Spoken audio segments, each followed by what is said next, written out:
Hey everyone, welcome back to our channel. If you want to add your family member to Spotify so you guys can share music to each other, I've got you covered. First, open the Spotify app on your mobile device. Then tap on the profile icon on the top left corner of your screen. From here, tap on View Profile, then tap on the three dots next to the Edit button. From here, you can either go and tap on Find Friends, then connect your Facebook account and add your family member, or you can go ahead and tap on the three dots, then tap on Share.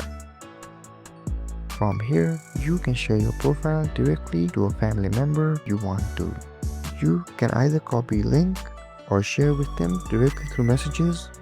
Now you guys know how to add a family member to Spotify.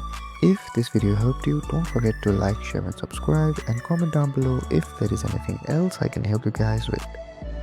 Thank you so much for watching, and I'll see you guys next time.